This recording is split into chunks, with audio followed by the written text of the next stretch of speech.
to start us off? Yes, sir. Kimberly, you ready? Yes, sir.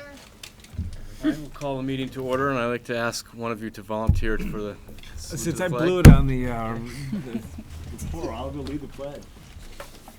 I pledge allegiance to the flag of the United States of America and to the republic for which it stands, one nation, under God, indivisible, with liberty and justice for all. Welcome, everybody. We'll engage you momentarily. This is the one time of the year where I get to be a chair of a very short-term moderator of this elite board as we're reorganizing. So I'll open up the nominations for chair for the 17-18 school year. I will nominate Kim Gleason I as will the chair. second it. You guys are awfully quick on that. Any other nominations?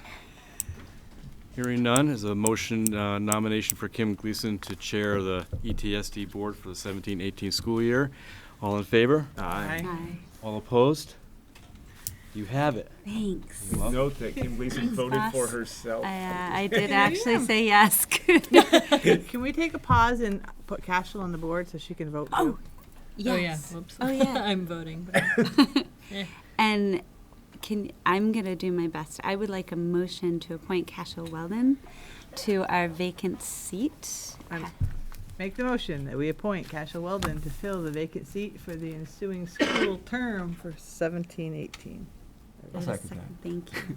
All right, any discussion? Thank you, Cashel, for being willing to serve. And all those in favor? Aye. Aye. Passes 3-0. Oh, I did have to vote for myself, or we wouldn't have had. Yeah, that's what. Wow, Out of good order. thing I didn't sit quietly on that one. Okay, so I will now take nominations for vice chair. Make the motion to nominate Dan House. I will. You want I will second. all those? Any other nominations? Any further discussion? Any discussion at all?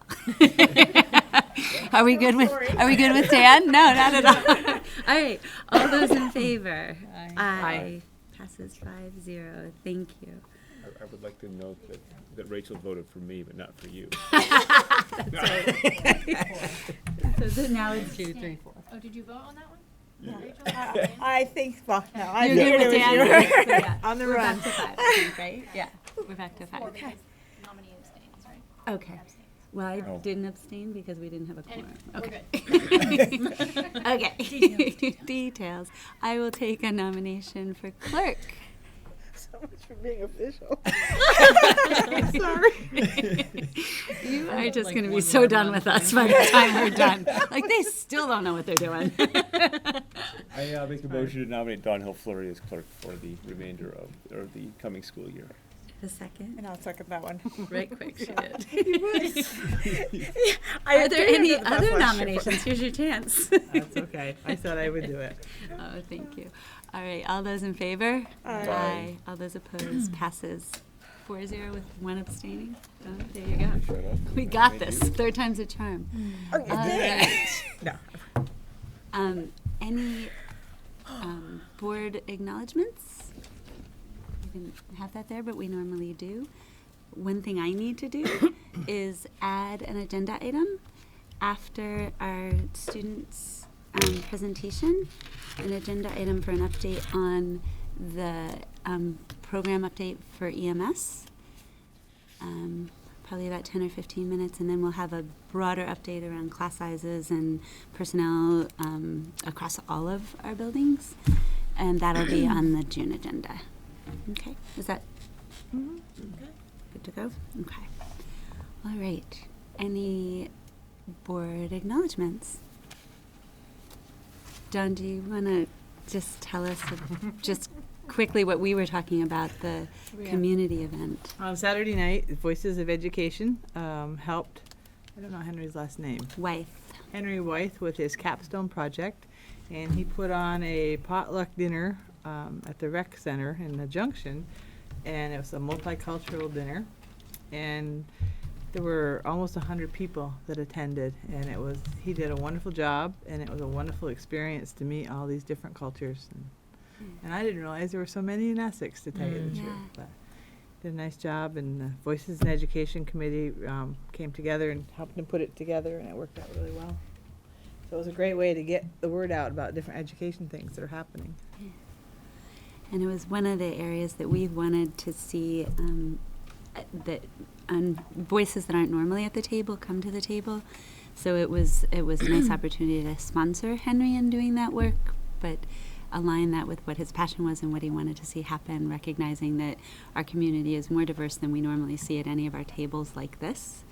And so hopefully getting people to a place of feeling comfortable. I wasn't able to attend because I was out of town, but I cannot tell you how exciting it was to hear. Great. So that's really a good momentum starter, I think. And the Transportation Committee held the public forum, and that was well attended also.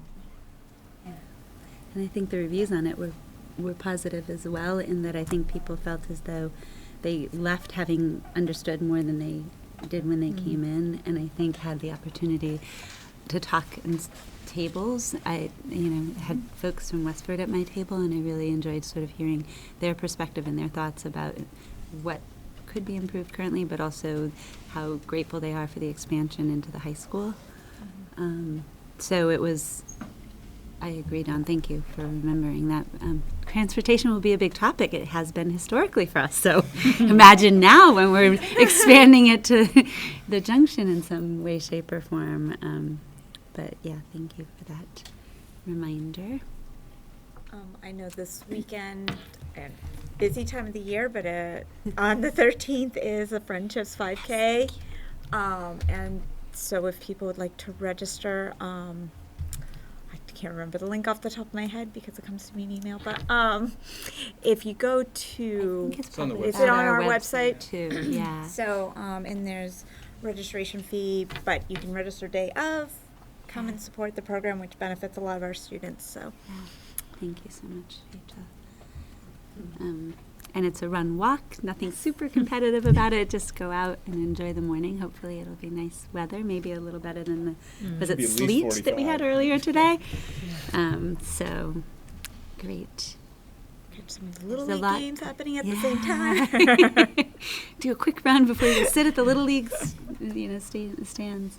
I'm sure that there are plenty of other things, but I think if anybody else have anything for right now, it is a busy time, and we go a whole month between our meetings now, so it feels like a long time has passed. But any comments from the public on items that are not on the agenda?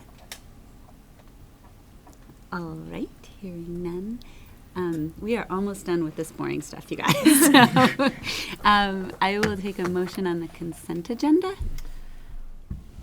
Before making the motion, I need Scroll to it up. make a correction on the minutes for April 11th. Do you want to pull the minutes then? Is that how we do it, or do you want She can just, we need to add the name of Kevin Renner because he also spoke before the school board.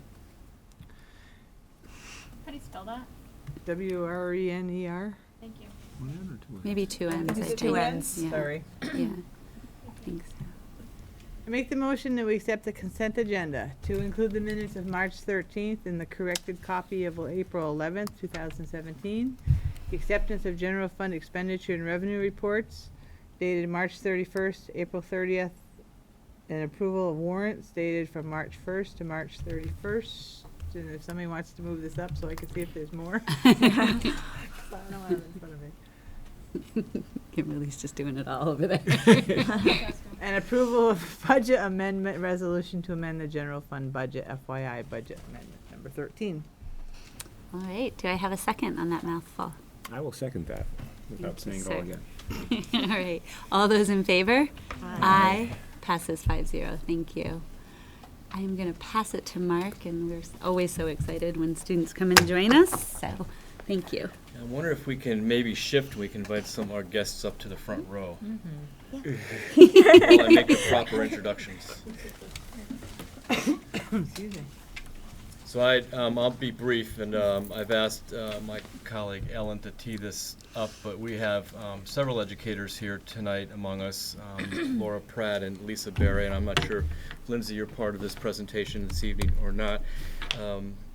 Laura and Lisa were part of a huge effort at the middle school in putting together a day called STEM Day on the 24th of March. And rather than showing the school board some really boring data, which sometimes they look at, we thought it'd be much more authentic and much more engaging if we had students, real live students, come to the board and talk about that experience, but also the importance of science and what you're excited about as middle schoolers and what you look forward to in your careers going forward to the high school. And I know that Laura and Lisa are going to contribute after greatly. Thank you for coming after Ellen tees this up. And of course, we have Kevin to my right as well, who helped to support this effort. And they're going to have lots of good questions for you, so be prepared. This is actually your final exam. So apparently Mark has me doing the board stuff. We actually do look at this stuff too, though, so, you know. So I just wanted to set a little context for work that we've been doing in the district that Laura and her students and Lisa will kind of share with you. I'm not going to take away their thunder at all. So STEM, of course, is science, technology, engineering, and mathematics. So it's those four disciplines coming together under one roof. Some people have pushed it further, thinking about it as STEAM, adding the arts in, and also STREAM, adding in reading in the arts as well. But the idea is it's an interdisciplinary and it's an applied approach. So it's based on moving science, technology, math, engineering into sort of real world issues and problems. So what the kids are working with matters. And because the engineering is in there, they're looking for solutions and trying to figure out how to do it a better way, which moves that scientific process a little bit further than whether you're just checking yes or no. You now have to do something with what you find out, which is really kind of important. So engineering has been the big push for all of us. It's usually very hands-on, and it's an open-ended exploration. In other words, there are lots of ways to get to multiple answers. And so that's the part that makes it really, really fun, I think. And it involves teams. Like, kids work together, they collaborate, they talk together, they think through things together. And so you get that sort of magic that happens when you're putting all your ideas into the room. A lot of rigorous math and science content. And then again, as I said before, this idea of multiple right and wrong answers, or right answers, I should say. And that failure is actually something you look for, because you're looking to improve the product or improve the process. So if you get a bump in the road, it actually helps you figure out what you should do next. So I think it's really important. Kind of pushes kids. What I wanted to just state to the board, since this may be my last time being able to use the words ends policies, is the idea that STEM in its truest form exemplifies all of your ends policies.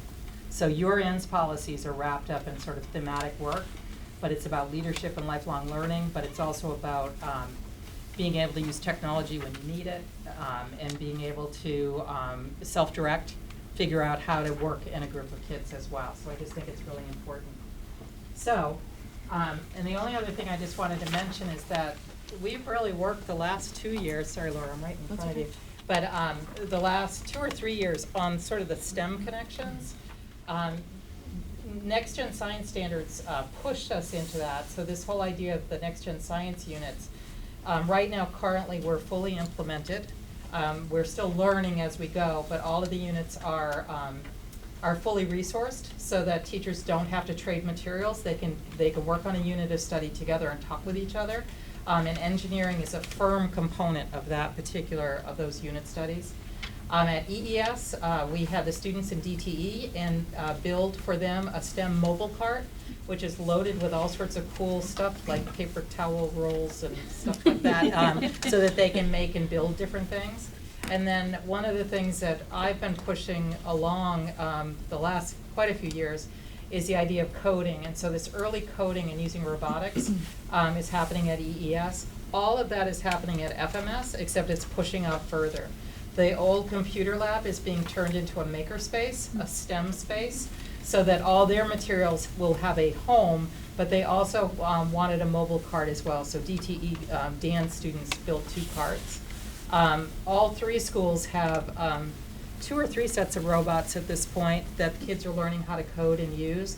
And then we also purchase, I'm going to get it wrong, Code Combat, right? Or is it Combat Code? No, Code Combat, which is a lessons in a box, sort of, but it's a digital coding programs where kids take classes, and a lot of that is happening here at Founders in the 5th grade classrooms. So the kids are getting really, really ramped up. And we've done K through 8 hour of code activities for, I think, for 4 years, and Yeah. That every student is exposed to and every classroom participates in. And so, and then at EMS, the new addition last year? Yep. Oh my goodness, it feels like longer. Was Lisa's class, which is the Explore, which is a 6th grade exploratory, which allows kids to work on different projects, curiosity projects, things like that, coding and whatnot too. Plus we have currently Mark Maitner and Devin Malinowski, who are 2 of my tech guys, but they teach after-school coding classes too. So it kind of ramps up along the way. So I want you to know that there's a lot happening that's supporting the work of the STEM group, which I think is part of what gives us some momentum. So here's the question. What do you get when our students and teachers get jazzed with STEM? And do look at who's over there doing the soldering, okay? You basically get a student-led STEM Exploration Day on March 24th. So I'm gonna pass it over to you guys, because you're the stars. Okay. How would you like to do it? Just I'll let give a- me get out of your okay. way. How about I'll give a little introduction, and I want the young ladies who are here to talk a little bit. So, there are 2 middle school teachers that are part of UVM's VSTEM program. It was supposed to be a 3-year program, but it's ending after this year. They lost their state funding, which is a real bummer. But it's had a huge focus on STEM leadership. And if you train a certain number of teachers, they go back to the schools. They just share all the knowledge that they're learning. And so that's included a lot of on-site training with professors at UVM and sort of doing lesson studies with other teachers around the state. And it's been amazing. And so there's a 6th grade teacher, Heather Dunn, and I. She and I are the 2 that have been a part of that. And one of the things that she and I talked about last year, just hearing what some of the other middle school teachers were talking about that they were doing in their buildings, we just thought we want to do a little bit more with science. And so one of the ideas was, do we do some sort of competition? Do we do a STEM day?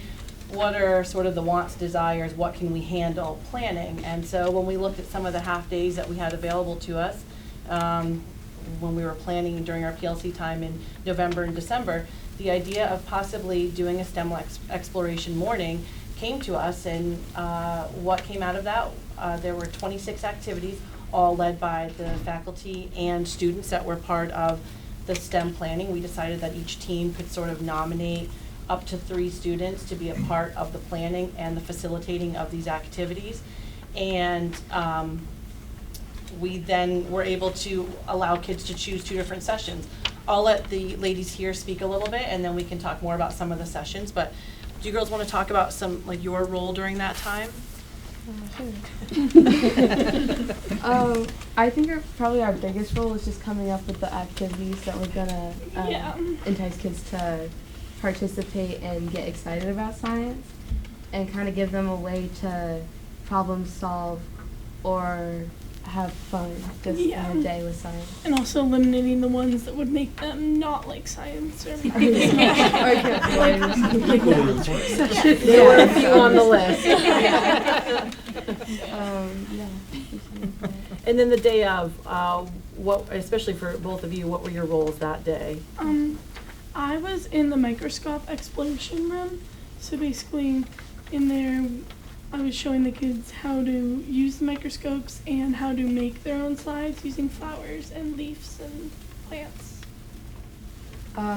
For me, the first session, I was just kind of helping Mrs. Pratt go from activity to activity and see if things are running smoothly. But for the second one, we did jellyology. It was just jelly beans, kind of kids getting to try them and figure out what flavor it was using a dichotomous key. So kind of kids getting to eat candy but still have science part of it. So That's a good choice. It's a very popular session. That was popular. How do you think, sort of your role, do you think it was important to have student involvement? Do you maybe talk about that a little bit? Yeah, I definitely think it was important because because kids know what kids like more than adults, and they'll know what will make people actually want to learn and have fun. Yeah, for sure. And I think other students knowing that students made it was kind of more of an energizer, probably. And I think one of the things that I mean, they were involved from the very beginning. I mean, and I sat with a few of them, and they did the form that went out to all the students. So they were involved in all pieces of the day, you know, from the planning right through until the workshops. Yeah, these ladies also created the Science Jeopardy, so all the questions that went along with that activity and helped collect the materials and set up boxes. And we had things from coding with some adults to building parallelograms. I guess they ended up being tetrahedrons, not parallelograms. Squishy circuits, e-textiles. We had soldering, kaleidoscope design, rockets, roller coasters, making mega structures, hot air balloons. Yikes, It's Alive. That was FCS specialty, making cinnamon swirl bread and a yeast lesson. Rubber band cars, yeah, it was so good. Sugaring, marble run, zip line, guided nature walk, boat races, DNA extraction, shelters. And so we had quite a wide variety of activities. And when we were done, one of the things that the PLC and I think the students we had talked about was getting some feedback from students if we could and staff. And so I just today went on and refreshed myself with some of the feedback. So some of the feedback from the students, they wanted shorter times so they could have more options. So, you know, an hour and 20 minutes was great for some sessions, but they wanted it a little shorter so they could have more than 2 options to choose. Some just felt that the session itself, an hour and 20 minutes, was too long for the science that was going on there. More time for the whirligig activity, which I'll talk about in a moment, or have the ladies talk about. Try and have smaller groups so that could be more hands-on. With 26 activities, we had anywhere from 20 to 25 students in a group. And so that was a lot for some of them. And another piece of feedback from students, it was an awesome day. Try to get in 3 or 4 activities, not just 2. And then we also talked with the teachers, and one of the biggest pieces of feedback from the staff that I tried to share with as many of the students as I possibly could was that they loved having the students co-facilitate with them. They thought it was great on multi-levels. One was just sort of seeing the other side of things. You know, when we stand up in front of the classroom and we're working with a group of kids, whether it's going well or not, how we sort of change hats quickly. They got to be a part of that. And then just to sort of see how their hard work paid off, to be on the other end. You know, Cara walking around with me and looking in. It was fun to go, and I wanted to stay at the zip line activity, or you wanted to stay in the mega structures, but she got to see sort of all of them play out, whereas Grace got to work with 2 groups on the microscope and see it's hard when kids either know how to use the microscopes or don't, how to teach how to do the wet mount slides and things like that. And so the staff really appreciated having the students facilitating with them. Another piece of teacher feedback, more time wanted for the morning challenge, which is the whirligig activity. They thought the variety of choices were great. There was a high level of student engagement, and it seemed that student and staff really enjoyed this, and they hope that we can do it again next year. So I think overall the feedback was quite positive. Will you girls talk about the morning piece and what the collective group of students thought was important to do, like as a kickoff during morning meeting? So during morning meeting, we had a competitive school-wide activity of whirligigs, and we thought the competitive piece was important because, like, across kids, competitive is something that a lot of people are, and it'll help them want to do better and want to improve on what they've done. And kind of having that competition will encourage people to really get into it if there's like a reward on the other side, rather than saying, oh, we're going to try and like see who can get the highest score. So that was kind of fun thing. And we have the whirligig here, if you would all like to take part and make that today. So we brought materials. So this was a challenge where we tried they to were think. just going to listen. I know. Turn off the TV camera. So one of our first planning meetings with all the students and the science PLC teachers, we talked about what would be the best activity. We roughly have 30 minutes for morning meeting. What would be best to get everyone working together, do some sort of an engineering task that everyone could get some results, whether good, bad, didn't really matter, just be successful in the end. And so we came up with this whirligig challenge. Do you girls want to explain it? Do you want paperwork? Sure. I'm gonna put you to work. Here, do you want this also? And I'll hand out materials after, okay? So the challenge was to create a whirligig that will fall to the floor in the slowest time possible. The one that was in the air longest would win. And you were given a template and asked to create 4 for your homeroom. And they also gave you construction paper, computer paper, or stock to choose from, so you could make variations of that and the amount of paper clips and the wing length on the whirligigs. Yeah, pretty much. And it was just every homeroom had to see what their highest time was, and then for the school-wide. So did you pick one from each classroom to participate in the school-wide one? So we didn't get to a school-wide one. Oh, We didn't okay. have time for that. So what we did, we had a little data table where each homeroom, there were, I think, 9 sheets of paper so that pairs could, or small groups could work together. 3 finalists sort of from each homeroom the data could be collected on. And so then what we did is I just collected the little half sheets of paper, and they were given, was it 8 feet? Was that the drop? Yeah. I think it was an 8-foot drop, and so we sort of trusted that classroom teachers would sort of set that up and time it correctly, and then we could pool all of the data and sort of pick a homeroom winner from there.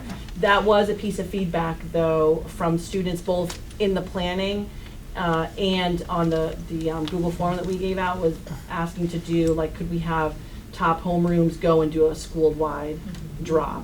That would feed into their competition aspect. Absolutely, yeah. Drop maybe off the roof of the school. I know, that would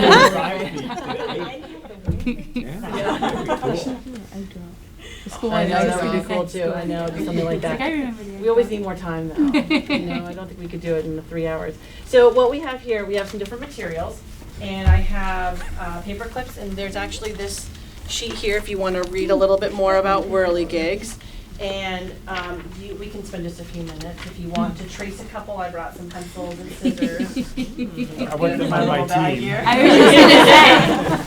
So I do have one question about you can pass this out. Sure. Yeah. But I'm curious, this is a multi-part question. How many students were facilitators, and what were their ages? And how many students were participants in this whole thing, and what were their ages? So this was 6'8", Okay. and we had 3 planning sort of student facilitators for each team, so roughly 21 students that were helping us with, are there 7 of us in PLC? 'Cause I think there are 7 of us for adults, that is. 7 teachers, 21 kids. Yeah, exactly. Creating this. And of course, not every student could make each of our planning meetings, and some, these poor ladies here, because they're on my team, I pulled them during lunches, after school, evenings, they were doing extra work for me. I got to eat jelly beans. So Yeah, so, gotta and now figure it they're out. here also, because I kept counting, no, I didn't have them, no, other kids had other commitments tonight. And then, everybody that was, if we roughly have a population of 450 students or close to that, everyone was participating. Okay. All middle school students, kids. Yep, 6 through 8, and all the staff members were helping to facilitate. We tried to have 2 facilitators per session at least, and so all were a part of that as well. Were there other options that you guys considered this is sort of a warm-up, activating kids' thinking? It was a morning meeting, so the whole school was participating. Were there other activities that kids you chose from, or how did you land on whirligigs as sort of the opening, let's get ready? Well, we needed one that was small enough and easy enough to fit in our time frame. Yeah. So we kind of had to look at a few and figured out which one would actually fit our time. Yeah, The which one was treat. simple and But- basically you can't mess it up. Yeah, you watch what we come up with. I think like a teacher already. But also still, hoping for that interest level from the Yeah. students, that it Yeah. wasn't too simple Yeah. where they wouldn't want to do it. One of the things we talked about at the first meeting, with that start of the day, this morning meeting, what did we want to do to kick off the day? And so as adults, we shared that we could get a guest speaker to come in. We had some contacts with engineers or parents who had connections in the community that could have come in to speak to us, or do we do like a large morning meeting all together in the gym and try to do an activity there? But I think it was, a huge percentage of the students really said, no, get us like hands-on, keep us in our small classrooms and doing something, versus trying to get all together where not everyone may have been as attentive. There were 2 students from St. Michael's that came. That's right, they were they doing did. they were doing a technology, capstone project on the use of technology in the classrooms. And so they came to a couple of the planning meetings, and then they came for the first session, and they took some pictures and did some videoing, and they talked to a couple of kids, and it was all kind of going into their final project for their capstone, which was pretty cool. Yeah.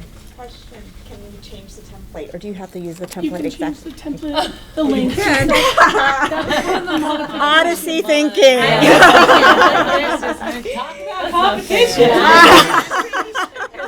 So, was there any consideration, or would there be consideration in the future to taking this down to the lower levels? Have the middle schoolers facilitate a program for founders? And I'm not sure if you want founders facilitating that might be a stretch, but having the middle schoolers go down to lower ages. I think that would be really neat. I think time is the biggest factor. And number one, it's getting time to either help students feel comfortable to facilitate. So, we had from January until the March date, and however many PLC Tuesdays there are, maybe it was only 4 or 5 true planning times. And so really to put the kids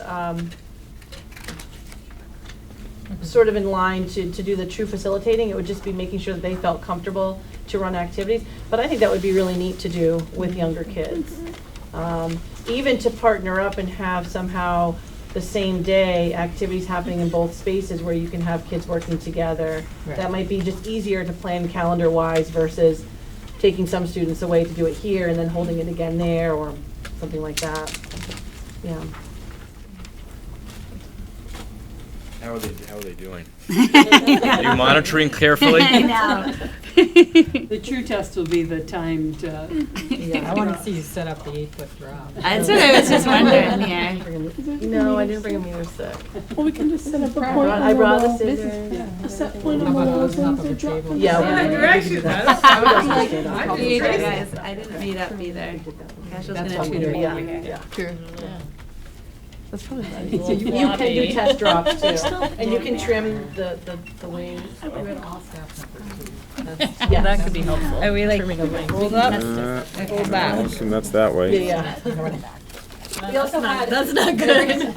We had every single staff member take part in this, and I have to give the entire staff a huge amount of kudos. We hadn't had many times where we were all together. They just got a lot of emails from me begging and requesting to basically take one of the already thought of activities. We didn't have a lot of time to say, what is your specific interest? And so they were so flexible on, you need someone to run shelters. I don't really know if I'm making snow shelters. The snow melted and then we were dumped on 2 days before. So it was going to be a building with sticks and figuring out how to make shelters up in the woods, and it became snow shelters in about a 24-hour period, and yet they were completely flexible with it, and the kids had a blast. And we actually had a shelter that I believe held 60 degrees inside. They had little thermometers to go in.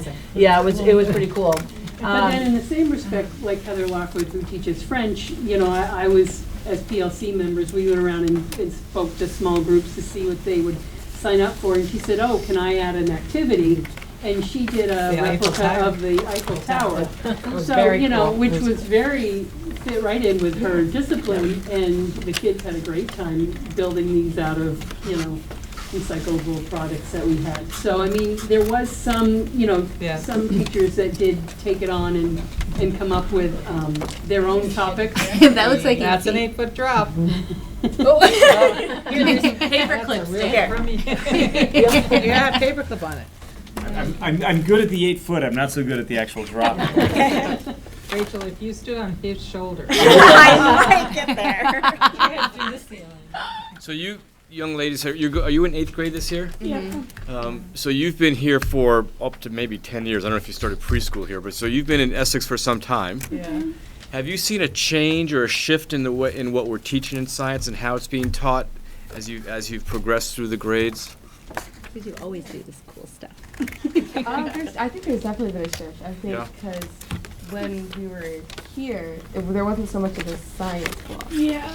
I think that And there's definitely then more of a shift in focus. Also, starting in 5th grade, there started to be a lot more like computers and technology integration. You know, about And it's 3 or 4 years progressed as ago. we Yeah. got into like 8th grade. Definitely having our own Chromebooks, that was like a big jump into what we could do and Yeah. sort of what labs or activities we could put into the schedule. And I think that the subjects also got more specific as we went on Yeah, And- things got more focused on.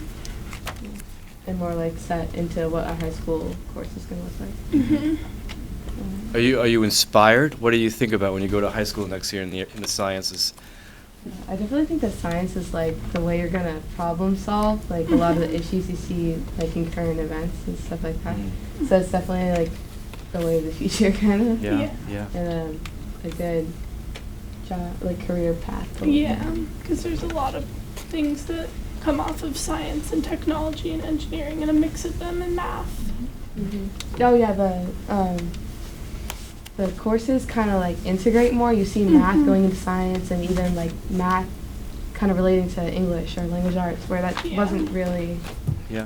kind of going before. It's good to hear. Yeah. Yeah. You've got some good teachers. For sure. I'm curious, I kind of want to have the same question for you guys. But have you had any reach out from the high school about, knowing about what their STEM program is?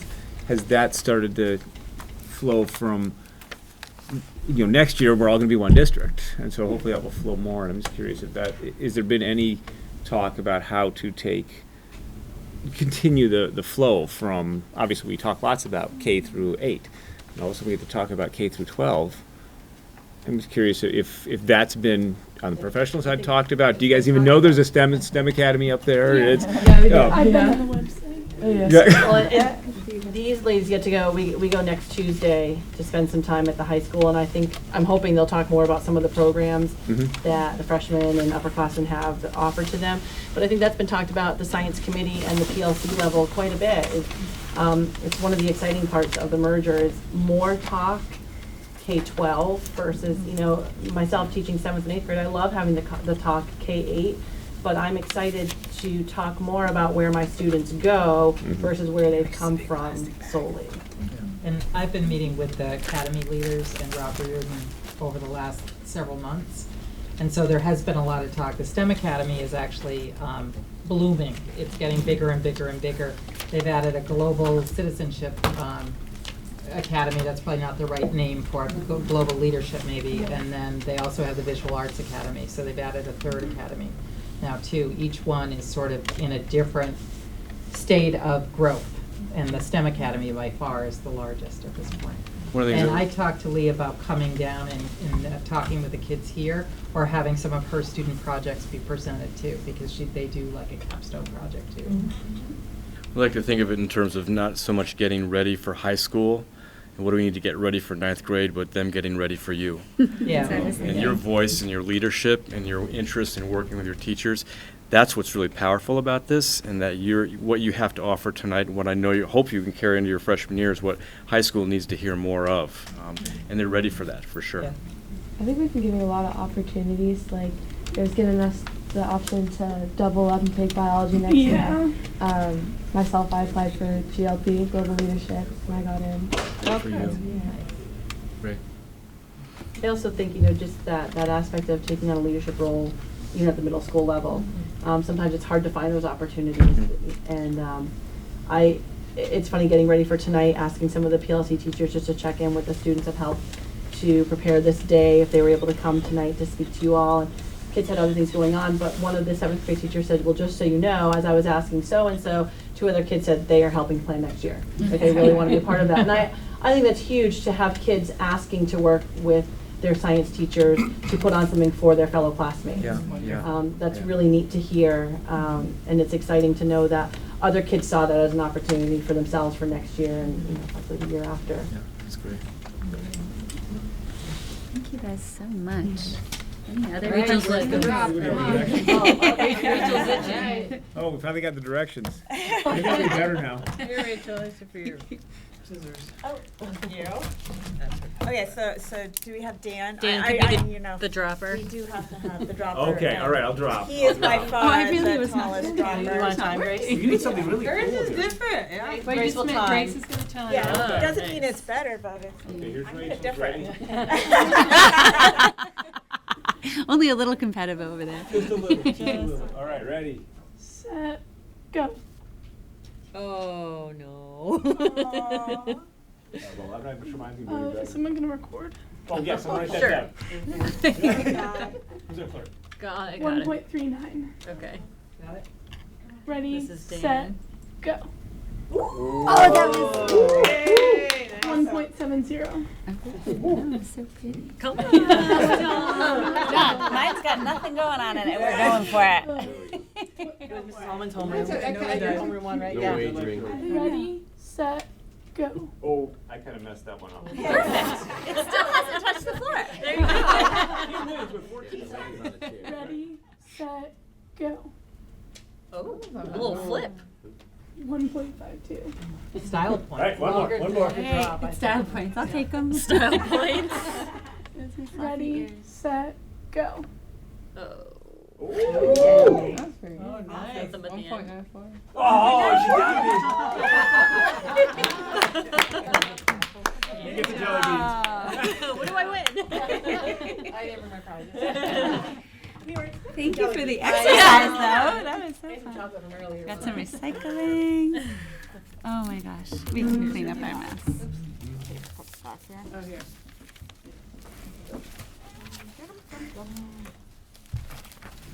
I don't know, and maybe you know, Ellen, what kind of exposure will kids have if they're not part of the STEM Academy in terms of in their, independent Well, there classroom? should be, there's still the next gen science standards stretches into the high school, so that engineering component is a part of that. It's part of the So science. teachers are following the standards, they're going to get some of that exposure, yeah. As much as I think the academies are awesome, I just wonder too if kids aren't choosing or they're feeling Well, they and need then to there's choose also the among workaround. one or more than one. Flexible What else do we pathways get? and personalized learning plans would Yeah. be another avenue to think about. Yeah. And Kim, sense. the various different academies don't really have special classes. It's just a matter of Right. doing enough of them together and then being grouped together with other people who are in STEM or in ABPA or global. And then doing a few extracurricular, not extracurricular, but non-classroom Capstone things. projects and Plus the things. capstone project. But, the classes that they take, any kid can take. Yep. It's just a matter of, are you gonna take 6 of them or just 3 of them in your 4 years? Well, the classes are actually designed for the academies, so the sciences that they're taking in the academies will look different, and I'm not sure everybody can, I'm not positive about that, because their numbers are so high now. I think, at least it seems, my kids haven't been part of the academies, but I think they're taking the Similar same types of things. science classes with their Yeah. peers, but I think that piece where the advisory pulls together Mhm. the body of work, maybe more focused than advisories do if you're not in the one of the academy advisories. Right. Again, I don't speak to it from personal experience, just having some sense. Well, they have their advisories, and then there are like their internship classes. So like junior year, there is a class that is only for those in the specific.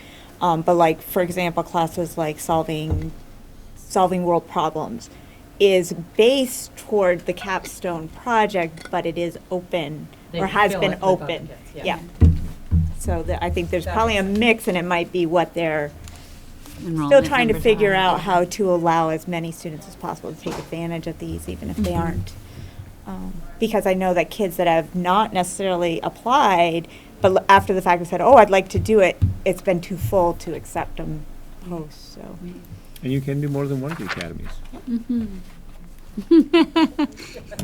My No pressure. Yeah. my child is the one who is in all three. So, yeah. Yeah. Yeah, I think you guys are, I'm sure the high school is going to do their best to be ready for you, because you guys are certainly ready for the high school. That was terrific. Thank you very much. Do you guys Thank have you any for other sharing with us. Yeah, thank you for awesome. spending some of your night with us too. And the activity, Laura, that was great. You never get to do fun activities, Mark. I think we need to talk about agenda planning here a little bit. We need Exactly. a little competition on the agenda. Thanks for coming out. Thank you. We really Thank you appreciate guys all so your work. much. And Lisa and Laura, thank you for coming out. Thanks, guys. And thanks, families back there. Yeah, thanks for coming.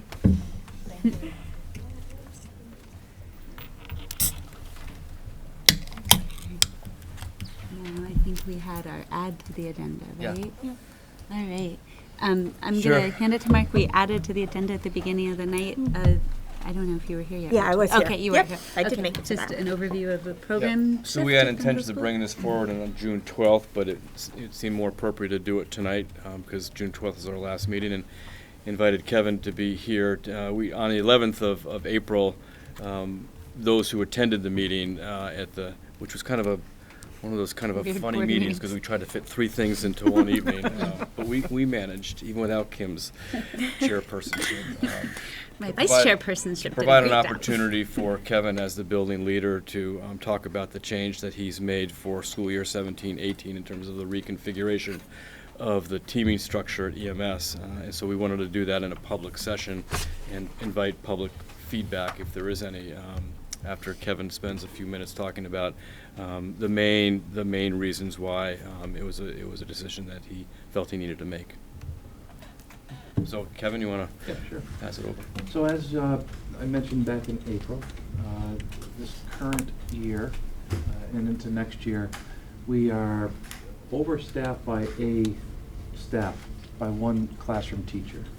If I'm looking at the class sizes, if we were to reduce by one, our class sizes are somewhere between 22 and 24, which fall right into our appropriate levels. If I'm looking and I compare us to ADL, which that's our sister school, they are currently at 24 to 26 per class. So we're right in line with what they're doing by reducing one. This year it was tough. I was trying to, in my mind, I'm thinking, how am I going to make this decision? I know I'm overstaffed. I got to do it fiscally responsible thing for the taxpayers of Essex. How am I going to make this work? And then by chance, one of my staff members ends up saying, you know what, I'm going to take a year off and possibly more for this upcoming year. So instead of filling that position, what I chose to do is to look at what we currently have, and which we currently have. There are 7 teams in Essex Middle School. There are 5 of the 7 teams are 3-person teams, and 2 of the teams are 2-person teams. So what I chose to do was to take what is currently the Edge, which is a multi-age 7th and 8th grade, and move those 7th graders onto the other 2-person team, which is the Nova team, which is also 7th grade. So when they go into 8th grade, they'll be an 8th grade team. There will be 3 teachers, so that it actually aligns with the rest of the school, and they'll be in 8th grade. It was not the easiest decision I've ever had to make, but yet it's the right decision. I look at the work that the Edge has done over the course of the past, I think, 8 years now. I think this is the 8th year, and it's been spectacular to watch. I've actually watched it bleed into the rest of the school. I've watched us move from standards-based grading in the Edge only to standards-based grading across the school. As a matter of fact, that's even taken even further and gone across the district and across into ADL. I've watched the project-based learning and personalized learning that was happening in the Edge 8 years ago now starting to come out within the rest of the school. I see service learning projects. Our Delta team for the next 5 or 4 Fridays are going to be spending it off campus doing some service learning projects. The NOVA team, I think we talked about it last April, did a phenomenal job last year of building in a service learning, project-based learning opportunities, and then showcasing that at the end of the school year, their 8th grade year. I can expect very similar results of this upcoming year. The Phoenix team, very similar. So I'm excited. I know that it was a difficult decision. The feedback that I've gotten from parents, because the letter has gone out, it went out earlier this morning, has been one of excitement, which was great. I was nervous when that first email came in, and I said, "Oh boy, what's it going to read?" And I opened it up, and it said, "Thank you for the decision."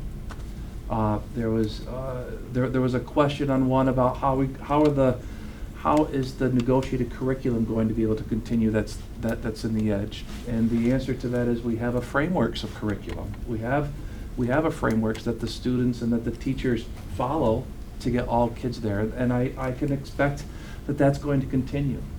When I think of the teaching model that Lindsay, who's in the back here, has brought along with Phil, that's going to continue. That needs to continue. That personal relationship with the kids has got to continue, because we've watched it really help out a lot of our kids. And so I'm excited. I'm excited about the future. I'm excited about where we're going. I'll be happy to answer questions or whichever. Anyone?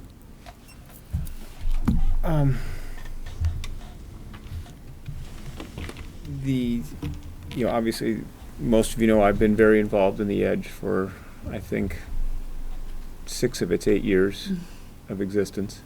Probably longer. I think, what was Ren was started as a 4th grader. 4th grader? Yeah, she was about this tall. Playing soccer with 8th graders. So I saw I've seen the EDGE go through all of its various different shapes and forms over the years. And obviously I have my own thoughts about what the EDGE brought to both of my kids and some of the unique things that it does. And I'm curious, some of the stuff you talked about, you say, oh, yeah, I like how you said it sort of flowed, I think it's bled out. I'm not sure if I like that terminology. The reason I use that word is because back, I don't know if Lindsay remembers or not, but I remember talking to her probably 5 years ago, that my goal, because there was some tension amongst everything, and my goal is that what's happening in the EDGE is organically going to start to bleed into the rest of EMS. And I really think as we continue to grow as educators, and we understand the personalized learning and the buy-in that we have to have from students, we're starting to notice that. The EDGE has been the leader of that, and that's not going to go anywhere. I still have the 2 teachers that were the voice, the heart, the passion of that EDGE are still sitting at Essex Middle School. So that's going to continue as long as we can. And so that needs to continue to flow, bleed. I don't know, whatever words you want to use, but it needs to keep growing within the school. And not only just our school, Dan, it needs to grow within our new school as an ADL and EMS. And I say that because when I was conversations with Jen Wood, who's the principal over there, we've had a phenomenal beginning relationship, her, I, and Marcy over at Westford. And the conversations that we're having around personalized learning, about even like is there a way to start using our resources amongst us to provide these opportunities for these kids that I've watched for the last 8 years? Is there a way to continue that and to keep it going and growing, oozing, growing within the new world? How about just spreading? What's that? Spreading. Spreading is fine. Whatever. Yes, but it needs to spread. And it needs to spread organically, and it's going to, and it is. It's just where people feel comfort levels, where parents, where traditionalists, this town is a very traditional town.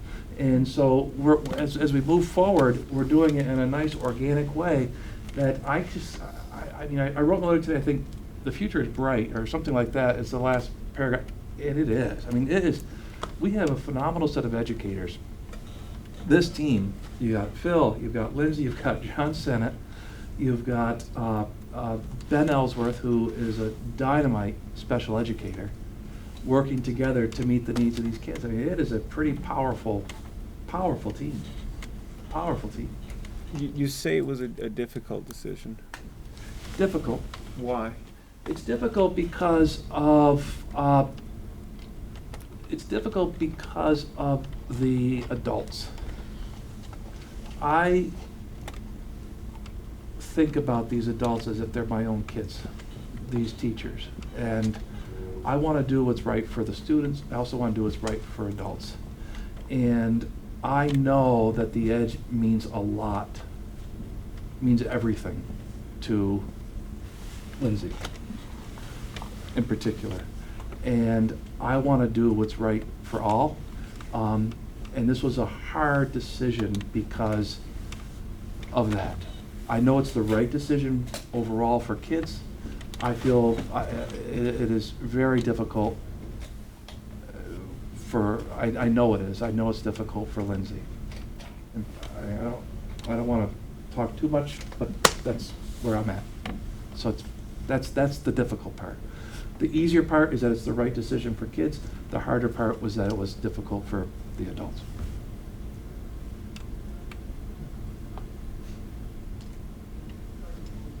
Any other questions, you guys? Do you feel like we're losing something? Nope, I think we are adding something. I think that I think what's going to happen, Dan, and I've had this conversation with Lindsay, and I've had a conversation with Phil, and I've had this conversation with John, is that it's not this immediate cohort of kids, it's the cohort after, and meaning the 2-year loop, and the 2-year after that. So it's this year's probably 3rd graders or so. I think you're gonna start to see a real shift in the way things happen spreading across EMS. And I think you're going to start to see that with the NOVA team being another leaders in that, leading the charge in how we meet these kids. I think with personalized learning plans, and Essex Middle School, ADL, Westford becoming better at what that really means for middle school, I think you're going to start to see even greater and greater things. And I'm going to look to these people to lead us in that. Absolutely. So no, I don't think we're losing anything. I think we're gaining. I really do. That's a great question. I mean, don't think these questions don't keep me up at night. I mean, they truly do. I sit and when I had to make a decision, this last one, it ate at me for days. But ultimately, I know it's the right decision, and it's the right decision for the kids. Well, I was just gonna say, having had kids in the Edge as long as I have. Dan has, starting with 4th grader, and having kids who haven't been in the Edge, I think a lot of it really does come down to the classroom teacher, and how much the classroom teacher brings, and having as much teacher voice. And I do see that spreading in the other teams. Every year it seems like there's more and more, and I think that we just want to make sure that we don't lose the voice, and that we don't lose the ability that some of those kids have to explore those different options, and making sure that we always have that avenue for some of those kids that might need additional options and voice.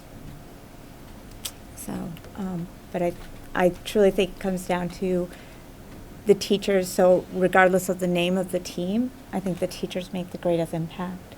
So, And you watched the power of the voice tonight with the kids in the STEM day. That was their voice pulling it through, and it really was remarkable.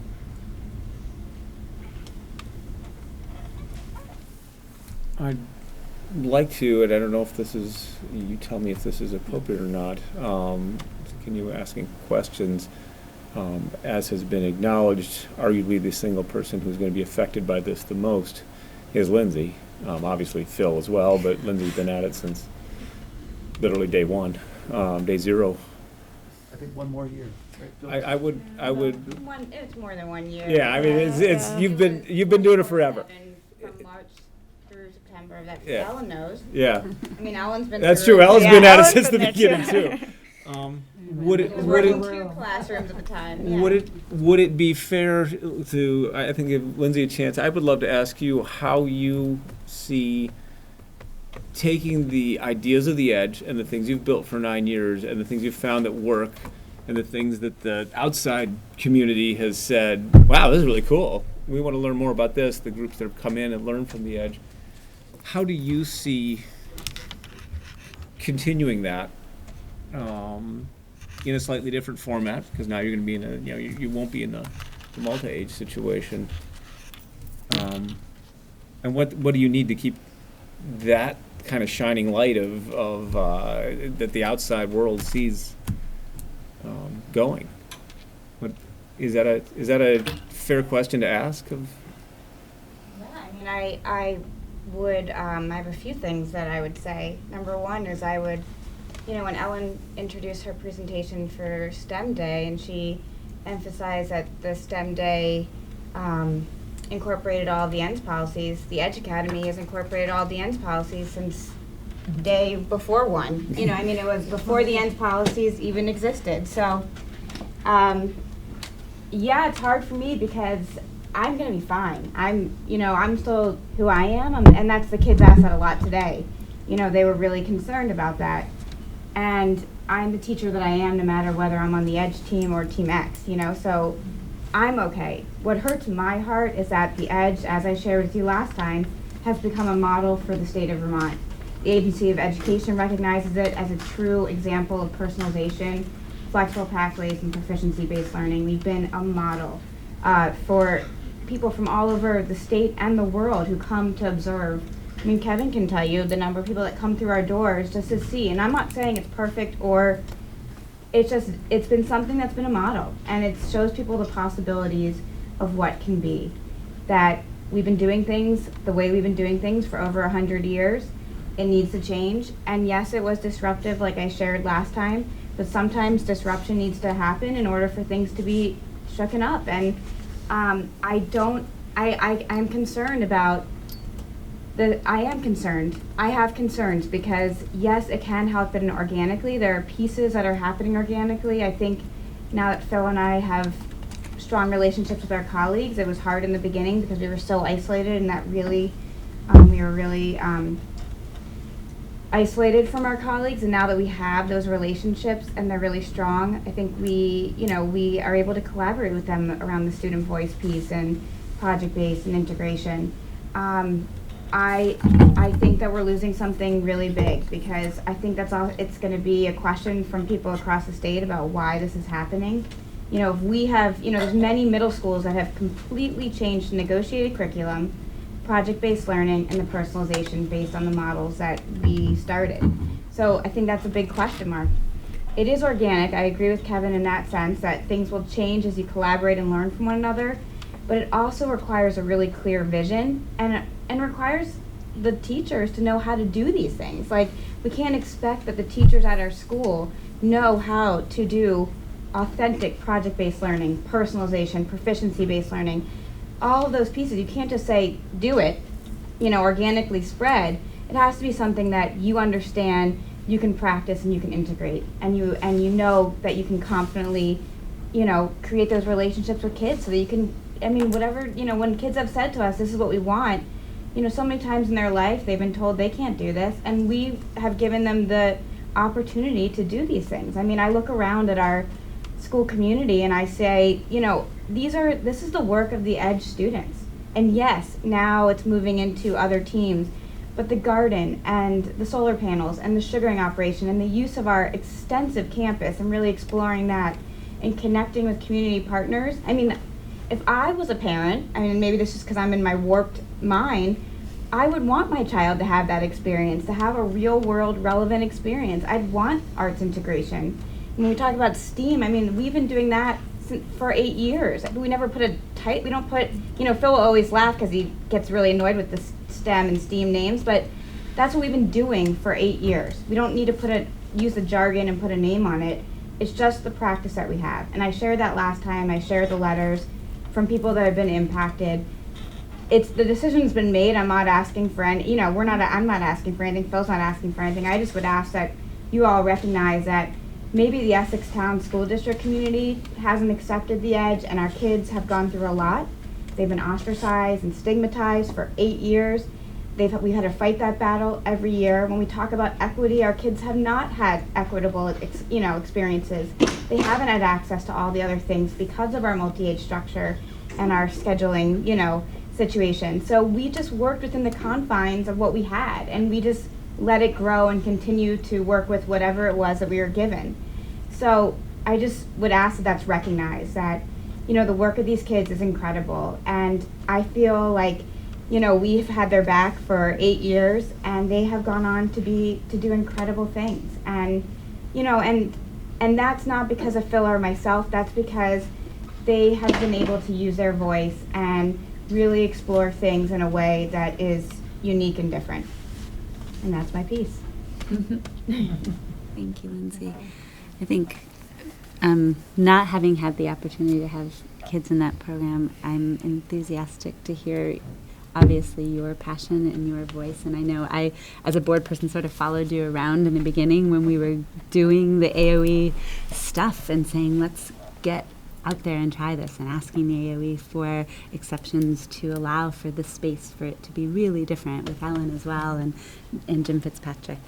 And I am encouraged that it feels like a lot of the rest of our work is caught up or is catching up, and that your voice gets to become as strong in the mainstream of the middle school and what is happening for all kids.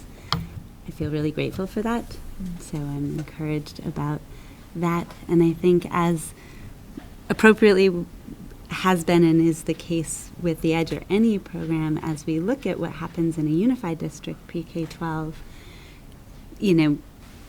if there were a place where the next disruption needs to happen, I think we have then, again, a more critical mass, maybe across all middle school, to think about if there's, space that we need to create a different disruption or yet another disruption. And I don't doubt for 1 second that your passion and your voice will remain part of that conversation. So I'm encouraged by that, because I think that that's a piece of what we hoped for in unification, was to be able to expand educational opportunities and think about things even differently than maybe where numbers don't hold themselves to warranting in a particular building, whether it's around program things or sharing of a language teacher.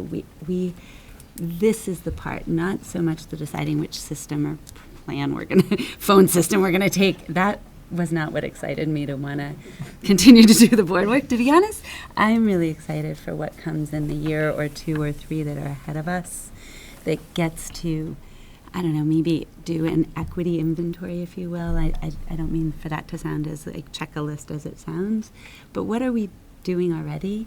And where are there things that are working really well and other things that one building has and another doesn't, or one set of kids has and another set doesn't? And we're not quite there yet, but I do think that will become part of what happens in the next several years. I'm sure Ellen's shaking her head, because I know I probably mentioned that a few times during the budget process. Like we just had to put 1 + 1 = 2 through the budget process this year, or whatever it was going to equal. And this next step is the part that excites me, and to know that in the meantime we get to hear your passion be shared among your colleagues a little differently than it has, but knowing that a lot of that work has caught up to where you guys disrupted 8 years ago. And I don't doubt for a second, if there's the next disruption, that you'll let us know. I'm sure of it, and I'm grateful for it. Anybody else have any thoughts or questions? Okay. We're probably going to do a little bit of time on the next agenda as well, just because I know there's some bodies moving across the parking lots and, you know, class sizes and numbers and information that will be shared. And so thank you for coming, both of you guys and all of you guys. All right. We are on to Mark's equally exciting 2.2. It's really hard to follow It the had students. lots of good red stuff in it. Lots of good red stuff. I know, in it. exactly. I like that. Thank you. Thank you. Thank you. So this is the last time you'll see 2.2. Oh, All stop. these last. I was This gonna happened say, when I was the whole year has been last time. I don't so. mean to be, well, I shouldn't have said it that way. It's okay. Well, what you saw in the first subsection is I really wanted just to take the time and list the things that, you know, I've been focused on this year related to the merger, because I feel that that's more salient than some of the common things that you typically see that are updated every year within this policy report. And I hope you can appreciate that this was not an all-inclusive list, but it really it took me 5 minutes to generate, you know, the top 12 or so things that I think I've paid most attention to since really over the last year, and I felt I wanted to capture that in this report. So I can answer any questions as it relates to that first subsection, and then when you go throughout the report, you'll see I've identified some things I have in the past. You know, although we continue to have a clean record in terms of grievances with our staff, meaning we haven't had any, which I think speaks volumes to the conditions of our working conditions in the district. There have been a number of times, I didn't feel I needed to list them, where I needed to mitigate or get involved with personnel matters as it related to the merger. And there continues to be, and I know there will be, continue to be after I'm long gone, tensions around people's jobs, roles and responsibilities, departments that they work in, allegiance to who they have, allegiance to whoever they're working with next. And it continues to be an emotional thing for people. And I've had a number of conversations with Judy and with incoming Superintendent Cobb about just needing to continue to pay attention, not under the auspices of 2.2, but under the auspices of people and relationships, and the changes that are going to happen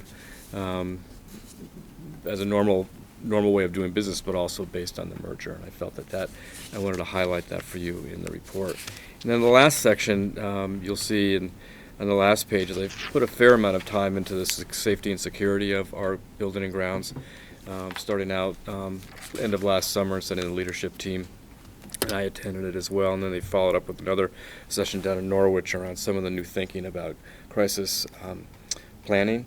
And even though it's not the first thing we like to think about, it's right there in our face every day in this country and around the world. And as evidenced by the event on April 12th, I felt we did a good job getting our books up to speed. We brought in Rob Evans, who visited with the EWSD board last Tuesday, who's a state liaison with the AOE around school safety crisis planning, and Rob did an audit for all of our buildings, identifying things that are working well and things that we need to pay more attention to. So that's a good sort of resetting the dial on some of that work going forward. And again, I wanted to highlight that in the report. And we're no longer Essex Town. It's a much bigger.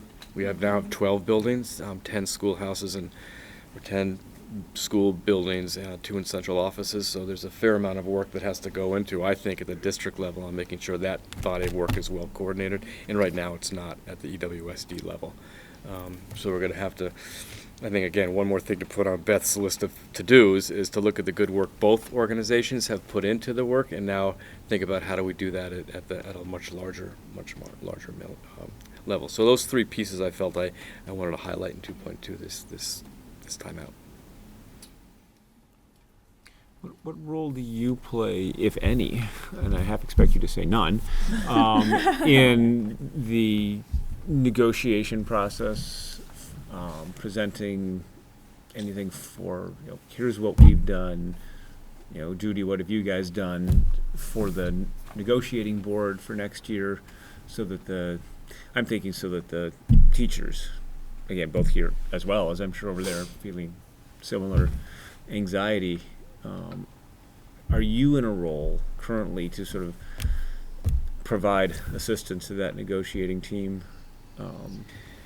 If I understand the question, maybe not necessarily with a negotiating team or the council made up of, most of board members and district level leaders, but I think I hope, I've had several conversations with Beth, not many, and I'd like to have more around just the cultural aspects of our organizations. And one of the things that we've reacted to, and I think you saw it on one of the bullets in the first subsection, is helping teachers, my colleagues, work through some of the new procedures that they have to adhere to, which are much more rigid than what we have here. And I think grievances sometimes come from rigidity of contracts, and I think we've been able to create an opportunity or sort of a culture here where we're always in compliance, but it's got to be about people first. And how do we make a document like that meet the needs of both administration and both educators? And so those are the conversations I think we need to have. I understand why we need rigid procedures.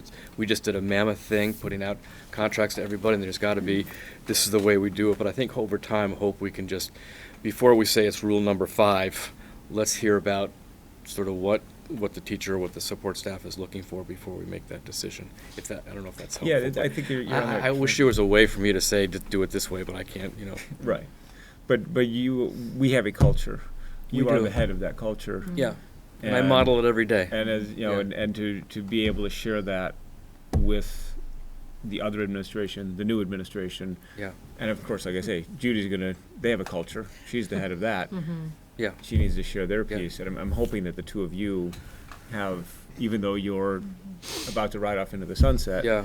you do so in a way that I think Beth's time that she has spent with us, which hasn't been a lot, but I really so much appreciate her taking her personal time to be here with us. She was with us for 2 hours this morning. I think listening to our story, listening to the things we talk about that we get excited about, things that we know we're still challenged by, she's absorbing all that, and she'll find she has her own way of probably doing things, but I think that her spending more time and listening to us talk, I think she's a quick learner and one who recognizes the importance of relationships. I get that from her. Change is hard for anyone. Yeah, and everyone's needs you can't meet everyone's needs. I think she said today, I can't make everybody happy. Well, I agree, but you can listen to everybody, and I think it starts with listening and really understanding where people are coming from, and taking time to hear a teacher who's very upset with a decision that was made. That's really important to hear and listen to her. And Kevin has done that, I've done that, and you've done that tonight. That's what's important, and not in a disingenuous way, but a way that you feel it. I think you felt it tonight, and I think we need to feel it. Yeah. So yeah, I'm not worried about 2.2. I guess what I get concerned about is making sure no one gets lost in the traffic. Right. And I think Excuse me. I would echo those sentiments, Mark, and I think where the occasion presents itself, where the challenge presents itself, there's a little sort of logistical thing around the issuance of contracts that was problematic because it was different than what we've done. Yeah. And immediately I was pretty clear to share with the CCSU folks issuing the contracts and sort of the process and how that went is that we have to check every time that we're recognizing that something is different and that we get out in front with as much clarity around what the process is going to be, rather than just assuming people know. And I think everybody is so out straight busy that because it was the way sometimes it's always been done for the other folks, that cultural sensitivity about it having been done differently. And I think that is as much as anything sort of from the HR side of things. I think the other cultural differences among our sort of feelings in our buildings or whatever that is, I have a sense that principals are talking to each other and things are, I think these little things that happen when, I forget even exactly what the problem was, but like contracts were issued on one day at one place and not another. Something happened and people weren't expecting to get them, and then there was going to be a vacation, and when did they have to get them back? And people are pretty rigid about when they have to get back. It's in the agreement, so, and there was a lot of angst that was just not something that people thought about. They were like, okay, we have to get all these contracts out. I think that will improve. If we pause, it won't happen again because we'll all be on this, you know, it's this time. But something similar will happen again because there's not been something that we've paused to realize might be different. And they're really little things that don't need to make, you know, a conversation more difficult at the negotiations table to be, you know, frankly, that all of a sudden something that shouldn't have been like a worry is now a worry, and it's just being sensitive. And so I think Mark has been really responsive to people through these sensitivities, and when I have the opportunity to remind people that, you know, I'm working with through CCSU, as I'm sure Mark does, I'm very quick to remind people that it's been different, so let's try and get ahead of the things that are changing and be clear with people. I think that's also something we're hoping to be able to have the whatever collective bargaining agreement we come to reflect real clarity. Like, we need to understand what it means. There's a lot of things that we do as leaders to meet the needs of our colleagues, and you know, this is an example of things, but I think it really comes down to knowing everyone's name, knowing that, you know, if there's something not right in their life, if they have a spouse that's ill or a child who's ill or a grandma who died, that you make connections, you know, that you're always there, you know, you're out and about, you know people. And I think that I believe that that's the leader that is the most effective, and I think Beth will bring that. And I think this is probably, along with 2.1, which you'll see next month, I think probably the two most, in my mind, two of the most important policies that we have, making sure we meet the needs of parents, guardians, kids, and staff. So those personal connections that we can make are really, really important. You know, now that we've grown by 3, you know, that's going to be a, you know, I don't have any sage advice for Beth, but how do you do what you need to do all the things we talked about today? Oh my God, you know, in her transition, recognize the most important thing is to get to know her board really well, get to know her kids really well. I mean, that's going to take a few years, you know. So I have a question. I know, like, in the report, it talked a lot about, like, the leadership team getting together, and if I remember right, like, some of the teaching staff has had an opportunity at the beginning of the school year. Has that been anything that is in the workings for the future to try have our educators together? Oh yeah, more so, very much even so. Okay. So Laura Humble, she leads the science discussion between all the 3 middle schools, and so Kevin's been outstanding in his leadership in bringing Jen and Marcy together to get teachers together and doing some of that work around science in particular. There hasn't been as much of that K-8, and at the high school level, it's mostly administrators spending time with each other, less so with teachers. But there's a plan that Amy Cole, Director of Curriculum Instruction, and Ellen have been working on in terms of what next year's days look like, the days that we now all have in common. So I think we'll see a lot more of that next year, Rachel. I'm sure you will. Yeah. Principals, you know, as you saw in the report, I opened up, and they've been really just grooving on that. The K-8 folks, less so high school at this point, but they meet, they call each other up, emailing, meeting. I mean, that's really, we had to get out of that the big leadership. That was just not, it wasn't working. So getting small subgroups of leaders together has been really, really powerful. But it's still important to draw those high school leaders back in, because that's where the disconnect always happens. Exactly, yeah. It's a bigger ship. That's a big to issue. move. There's a big issue right there. It's all good, right? I mean, it's just there is disconnect. Where we are more like Essex Junction You are. District than we are like the high school. Very so it's similar, gonna be Dan. easier for Kevin, for Essex Middle School to meet with ADL because they're peers, as That's right. opposed to linear. That's right. Next And I meant everything. Say, get ready for these kids. I mean, because Yeah. now that we've got 3 middle level people, these kids are empowered. Yeah. You know. I So. couldn't help but think that, actually, as I listened to those kids, simply just knowing.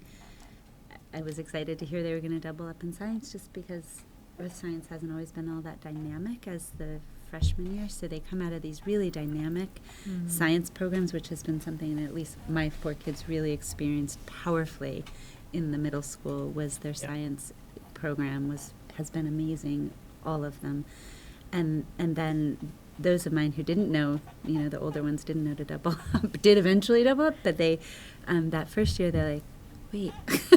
This is sort of like, it just nothing to do with the teachers, just simply the curriculum itself wasn't robust in earth science. They felt like they had been learning it for 8 years, and bio was more interesting, and so it is more pocketed.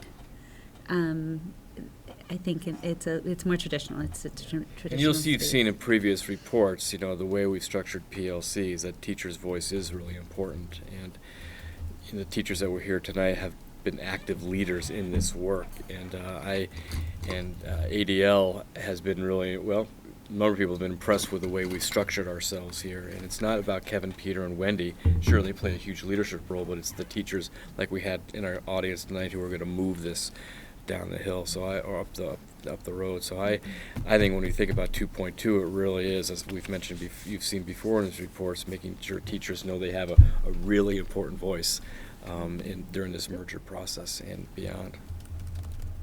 And I want to wish you well in your relocation drill. Yeah.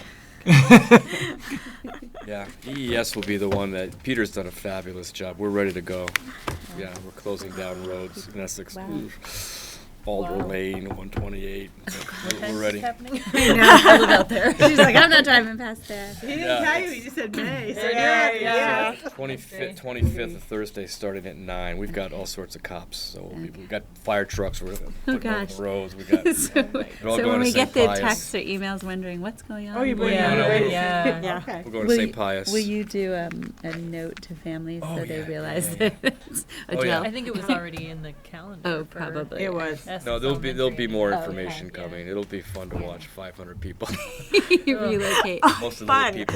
That, I'm going to remind you of that word. Fine, Better hope. exactly. Fun. Rain. Be a sunny day. So Oh, one thing I please, would yes. just say about this 2.2 that we talked a little bit about it this morning, Mark. Accountability in this larger district is really important to me. We had made a decision not to make a decision about what, governance model we would choose, and I am trying to raise that conversation again so that we get to a place of accountability, whatever we call it, because it's hard to gauge this year what it looks like in the absence, because that board hasn't been overseeing schools or children or families. But one of the things that I hold as a little bit of a worry is that in the absence of some structure that tells us we're monitoring on a particular schedule around something as important as treatment of staff or treatment, we don't get this comprehensive look at this. I'll be interested to get a sense. I know Beth currently operates in a SU that one or more of the boards might be doing policy governance or something. I think it was just coming in. So it's not like her whole SU was. You had that in yours, right? Some SU, yeah. some of the school districts At the worked in beginning, some. yeah. And I think that she is somewhat familiar with it because they are beginning it. And I think I don't have a sense that she's not open to pursuing it. I don't want to have a sense that there are others not open to it. I want us to just have the conversation again, because this notion of accountability is baked into how we do our job. And it is, whatever we're going to call it, we need to figure out how that's going to happen, whether it's on a work plan or whatever other words we want to use for it. One of the things I suggested is that we share, and they're easily accessible, but that I make a more overt, send it to maybe Martha and Beth, just a set of our monitoring reports and see what they look like, so that we're not either fearful of something that it is or isn't, or not really understand even what we're talking about when I get anxious about not having them. This is why, because this is the valuable information that comes out of this type of a reflection at least once a year. We've worked so hard at it, and it's been so successful. Yeah, and I spent an hour or so with a board member from Burlington who wanted some insight on one portion of the work that we've done, and done the same with Chittenden East. And people are moving to this as a model for accountability in the larger unified district. So I don't think the conversation is shut down. It just hasn't been revisited, and I think it's time for that to happen. I think especially for, again, subsection 1, I mean, I can appreciate Kevin's remarks. I don't think of teachers and support staff as my children. It's a little paternal, but I think we all understand what he was saying. We Some care of 'em are deeply older than about folks. A lot of them. But when you look at the subsection, it's, not allowing conditions that are unfair, undignified, disorganized, and unclear. And so when I think of it, that's why to me it was just so like, that's the merger. And so Beth is going to, with her leadership team, we have to make sure that it's not any of that. The shall nots, this is a big one. Because people will feel disenfranchised, they already are, pretty quickly, if we're not continuing to pay attention. This maybe this is not the core policy. I think it's all about interpretation, actually, but I think this is really, really important at this stage. And it's going to be over the next couple of years.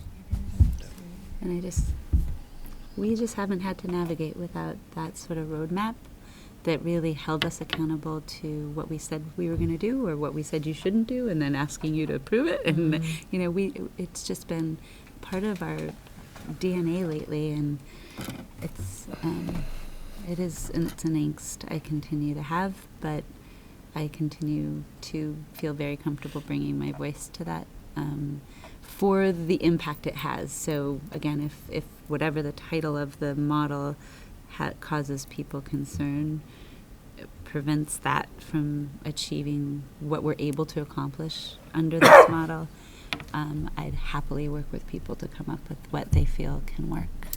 I think another part of my answer to your question earlier, Dan, is that and I said to Beth today, I'm totally available to have coffee and a sandwich at any time she feels that's needed to unpack this a little bit, or whatever the issue is. I mean, and I know Judy would be available as well if we're ever. My guess is we're going to ride into the sunset and we're going to, man, I'm glad he's gone. And you're like, changing new your sheriff number, in town, by God. changing your number, not giving out your email. You and Judy are going to go out for a vacation together. Judy said, I love you, but Yeah. But Lots of quality time. We're available. We will be, whatever's needed. Cool. That's good. Thanks. So that concludes my. At this time, I'd like to make the motion that we accept policy title 2.2 as presented. Right. Any further discussion? All those in favor? Aye. Passes 5-0. Thank you. Thank So you, Mark. We're going to push 4.2. I don't know whether we call that a table. We don't really have it to table. We're just going to move it. How's that? We traded it out for the conversation on the EDGE program change. And I don't think it's Dan's fault, because none of us could remember who was supposed to do it. But I put in my notes, which is a little bit rare for me not to have actually made that note, so maybe you didn't actually say yes and we just thought you did, was that Rachel had done the last one. So Rachel had done the last one. Are you? And I'm happy to do it. Okay, thank you. Yeah. And 4.2 is, I had it up, Board job. So for June 12th. it is Board board job job description, and 4.5 is the other one I think that's up, and that Cashel did last. What's 4.5? 4.5 is board member code of conduct. Any I'll do it. takers? I'll do it. Thanks, Dawn. And here I am typing it right in my notes. Don't miss it this time. I know. I'm writing it down so I know what I said.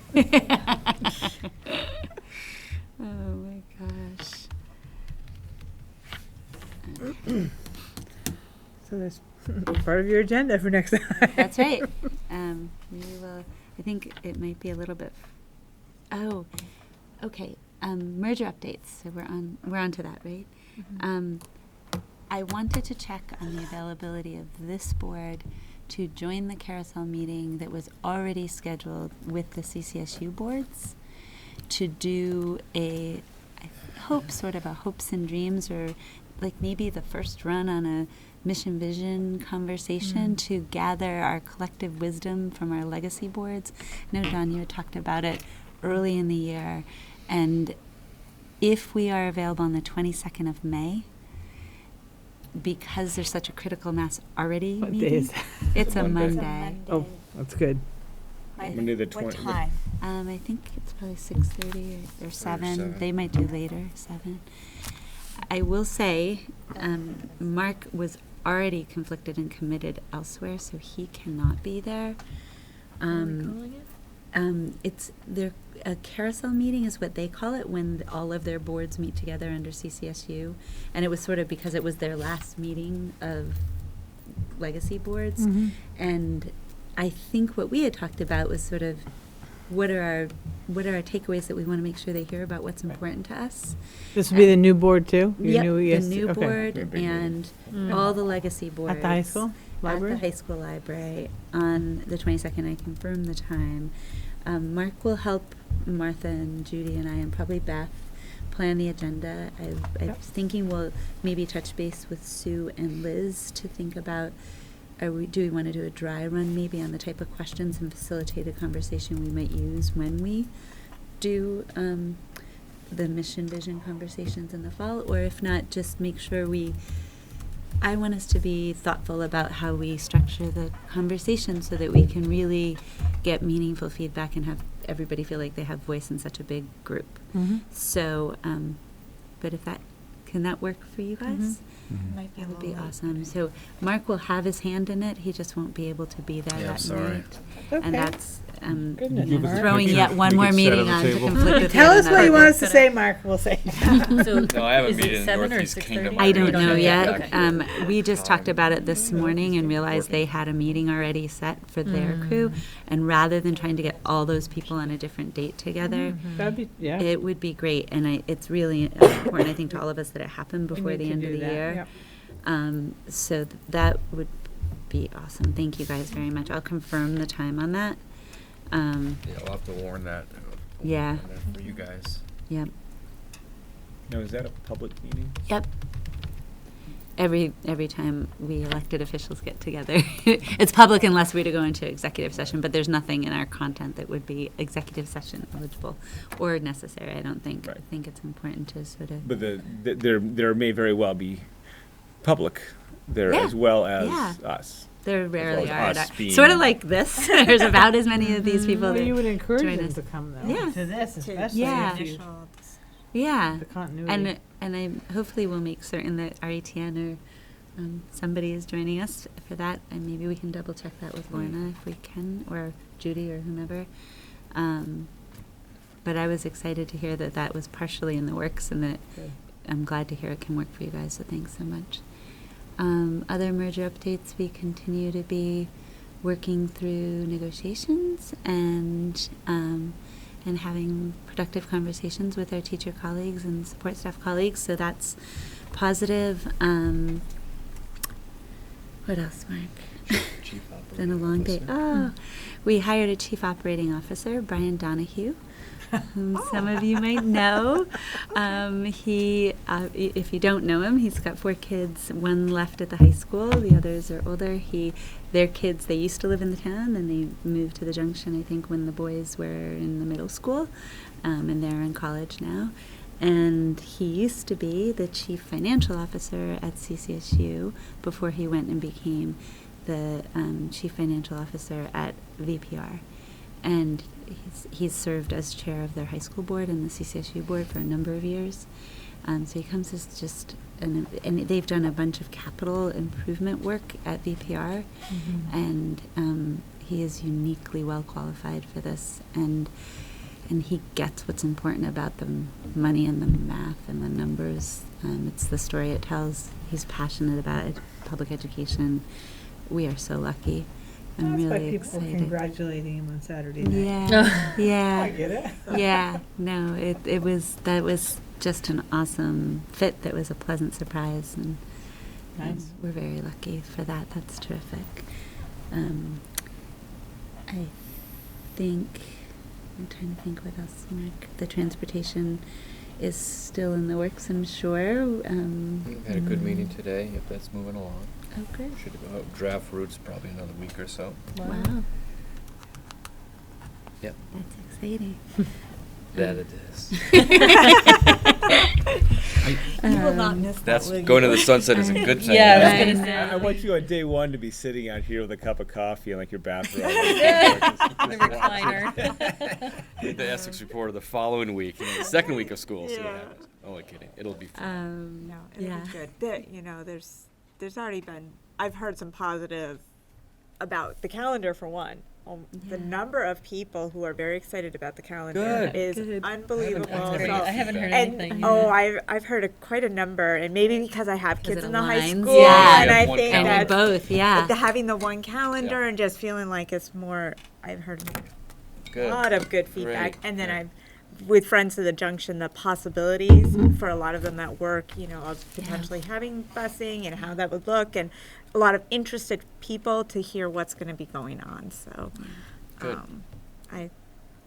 there's been some buzz. There's been a lot of Yeah, buzz. I know.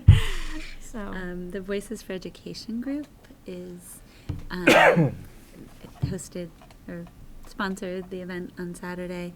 Liz and I spent time today with the work that Winooski and Burlington have done together in that community engagement work. Liz and I are going to do a proposal for the board to approve a Facebook page for the Voices for Education. There's a little concern about that. Like, we haven't they don't have Facebook in their district at all right now, and so there's some angst around people feeling as though that's an avenue for action versus voice. And I think, as I think about it in our role on the Voices for Education, it's an avenue for voice and also an opportunity to announce events and things. Right, It's that was the whole purpose another of it. tool. So Liz and I were going to draft something that lets the board have a chance to think about it in terms of what role it would play in the work. So I think we continue to try and evolve how We that meet role next Monday night, if happens. anybody wants to join. I know. I gotta put that on my calendar. Oh my goodness. So I think that's all good. There's been I think Westford is still working on their use agreements to make sure that it is sensitive to weapons on the property. So you can't discharge near a school, but it's owned by the town, so you can carry it in to go to the further grounds, which is, so they're just working on figuring out how to use that use agreement to make sure that the policies that are honored in that are those that are school policies. So as long as they get that should be fine. But some of those places way in the back have been used historically for hunting. So it's among the challenges, I think, that they face in having had a shift in that property. And then statewide, there's been quite a buzz around statewide healthcare. And I think right now they're negotiating, I hope, the current amendment, which was to have boards negotiate locally, but any savings would go back to the state, is the absolute worst of all. Right, Are you absolute kidding? worst. That is the current amendment. I have sent emails to those who I should have sent them to, as has Martha, that this was really the worst of all options. If we could create equity by a statewide negotiation of a teacher contract for healthcare, you could create equity for educators. There could be some savings for taxpayers, and that could make sense. But this notion that you leave the responsibility of negotiating independently to the schools, and then scoff up the benefits of it, shows terrible lack of understanding and disregard for the negotiation process, because it is a process, and to achieve sustainability in healthcare, there may be other places where there are cost-bearing items in a contract that need attention, and that, it would make no sense. So I don't know where they are on that right now, and I've heard back from Tim Ash. I've heard back from some of the folks whom I had reached out to, and it is the waning days of their session, so I don't have any idea, but it causes all of us, our teacher colleagues and ourselves, to sort of feel like how much energy we waste on this right now, like, so we shall see, and I guess we may know as soon as the end of this week. And Should know tomorrow. Tomorrow's the vote, I believe. I think Wednesday or they They left yeah. on Friday or Saturday, took a recess to I think Wednesday or Thursday for some of those Okay. negotiations to happen. You may have heard more recently. I haven't heard anything more I haven't, recently, right. but I have a meeting in Montpelier on Wednesday, so I'll have, I'm sure, more information then. So I think that's it on updates, Mark. Yeah, I think that's probably it on big ones. And we've assigned our monitoring reports. And we'll remember them. And that will be the end of our monitoring reports, you guys. Oh my God. Will you guys stop? we might just have to keep doing them if I don't get the new board to do policy Yeah, government. really. Just kidding. We're gonna monitor We'll get together and come do it the for you. EWSD. You guys don't worry, we got this. Takeaways? Yeah. The kids, the STEM. Yeah, The student STEM presentation. great. I mean, that's really the biggest thing. Yeah. Yep. Linking to the Essex Westward minutes and meeting schedule. Is there, I have ewsd.org as a website, but it's not working. Really? Yeah. So I'm only able to get on the Blogspot Okay. website. I haven't been on it this week. Well, today's only Monday, but Yeah, it comes up with that green screen and then that's it. Huh. I'm looking right now. Go for it's it. a green screen. green I screen. don't think I have it. I don't think I have it saved on this one. I have it my saved on my home EWSD computer. email Oh, on my Essex phone. I was green Whoa. today on one I of do these have it books. bookmarked here. Okay. And it's But that not, is, oh, that- look, it just loaded. Oh. No, it didn't. No, nope, that's I get a Shipman Central. green. I get Yeah, a that's green what I'm screen. Okay, getting. I'll look into it Okay, tomorrow. but it is that is the address then. Yep, I just it wanted is. to make It is. sure. Oh, it just switched over to CCSUVT. CSU. So I think weird. So it So automatically just switched over. This is bookmarked. To CCSU? yeah. It So went to It CCSU? It flipped is. over Mine on its just own did. to CCSU. Mine That's just says weird. this site can't be reached. So it was Mine green went and to then it switched CCSU. over to CCSU on me. I've had a problem with my But it's that board email coming to this phone for a few days, like over the Yeah. weekend. So, but I it was switched gonna over to the call Vince maybe. All right, thanks. I CCSUVT.org. got the East Williston Union Free School District. That's probably not it. I don't think that's it. You went farther than this. All right, I'll, Yeah, so it Okay. goes. So it started out green. It started out green and flipped over to All right. CCSUVT, but this is Yeah. the, CCSU. It's like- Yeah, this is strange, the Essex huh? Westward Right, site that's that we helpful. just said. To have people This is not Essex worry that we're Westward being site. absorbed. Yeah. It's all Essex I was gonna Westward. list Think the- next time you can take off future agenda items and board calendar work. 'cause we That's don't- right. Yeah. You, Sorry. I mean, we, I was gonna. obviously the conversation about the edge was a significant piece. I don't know if we want that as a highlight or not. Yeah, I don't know. Can we describe it as like How a we program would- change? Yeah. EMS program Sounds change kinda and like team wah, wah. realignment. Yeah, it sounds Like- yeah, it sounds like Or is it part of? That's Well, so one of the things that I heard Lindsay say is that she wants it to be recognized what the Edge has done over the years. And I don't know if there's a way that we can do that to recognize what the Edge has done even through its transitioning, but that's just a thought. Because that's what I kept hearing her say, or my interpretation of her words in several ways. right. Yeah, she's no longer trying to save the edge. She's trying to have the edge be recognized for what it did. Well, basically it is because it spread and now the whole school's incorporating her concepts. She wants to go outside the school, you think, for No, recognition? no. I think she wants recognition from school leadership, be that us, be that Mark, be that principals, be that the power structures of the school district, to recognize the value that the Edge has brought and the work that's gone into it. I think the only thing I would want us to be very sensitive to is that there's great work happening all over the building, and that was a particular flavor of really great work that grew out of a disruption to a whole system that was necessary, absolutely, at the time and really important.